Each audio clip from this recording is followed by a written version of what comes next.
కేసీఆర్ జన్మదిన వేడుకల సందర్భంగా మాజీ మంత్రి హరీష్ రావు మాట్లాడుతున్నారు. లైవ్ చూద్దాం.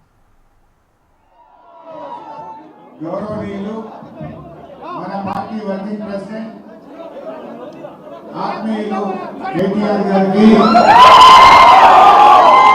చాలా మంది ఉన్నారుగా. గౌరవ మాజీ మంత్రివర్యులు, శాసన సభ్యులు, శాసన మండలి సభ్యులు, మాజీ మంత్రులు, పార్టీ సీనియర్ నాయకులు, మా అక్కా చెల్లెళ్ళు, అన్నదమ్ములు, టీఆర్ఎస్ కుటుంబ సభ్యులు, మీడియా మిత్రులు అందరికీ పేరు పేరున నమస్కారం. అందరికి కూడా ఈరోజు ఆడియో రావట్లేదా?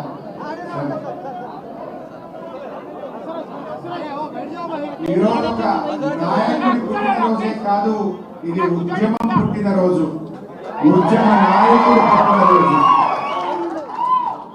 ఇవాళ మనం తెలంగాణ రాష్ట్రంలో స్వేచ్ఛ వాయువులు పీలిస్తూ ఆత్మ గౌరవంతో ఈ జాతి బతుకుతుందంటే దానికి ఒకే ఒక్కడు మన కేసీఆర్ కారణ జనకుడు. మనము మహాభారతంలో ఉంటాం. ధర్మం దారి తప్పినప్పుడు, అధర్మం రాజ్యం ఏలినప్పుడు దేవుడే ఒక దారి చూపిస్తాడంటారు.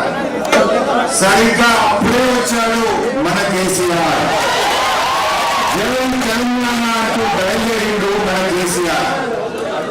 ఆ రోజు శాసనసభలో తెలంగాణ అనే పదవి నిషేధించబడ్డది. ఈ జాతి ఆత్మ గౌరవాన్ని రూపుమాపే కుట్రలు జరిగినాయి. అసలు మీది ఏ ప్రాంతము అంటే నాది తెలంగాణ అని చెప్పుకోని పరిస్థితుల్లో ఈ తెలంగాణ ప్రాంతం నెట్టివేయబడ్డది. అంటే శాసనసభలో తెలంగాణ ప్రాంతం నుంచి గెలిచిన శాసనసభ్యుడు నా తెలంగాణకు జరిగిన అన్యాయం గురించి మాట్లాడలేకుండా గొంతు నొక్కిన సమయం. అంటే అదే అధర్మం రాజ్యం ఏలడం.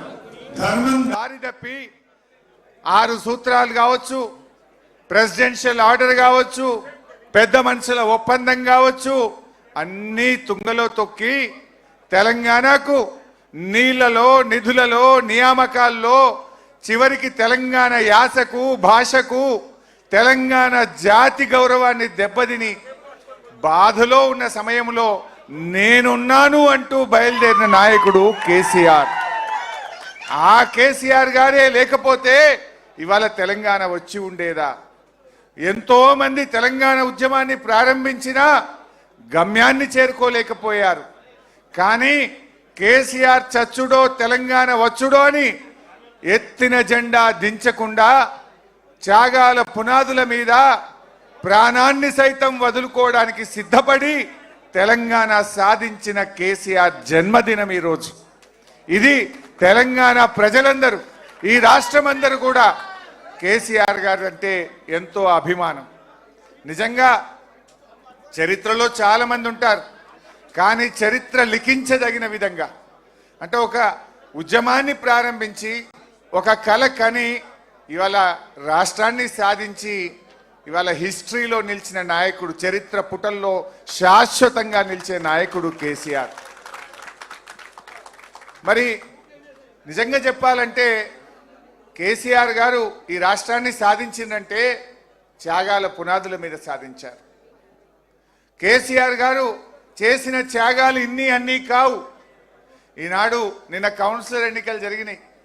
ఒక కౌన్సిలర్ పదవి కోసమే ఎంతో ఏమేం జరిగిందో, కాంగ్రెస్ బీజేపీల అక్రమ సంబంధాలు, అక్రమ కలయికలు, అక్రమ పొత్తులు, చైర్మన్ వైస్ చైర్మన్లు పంచుకోవడం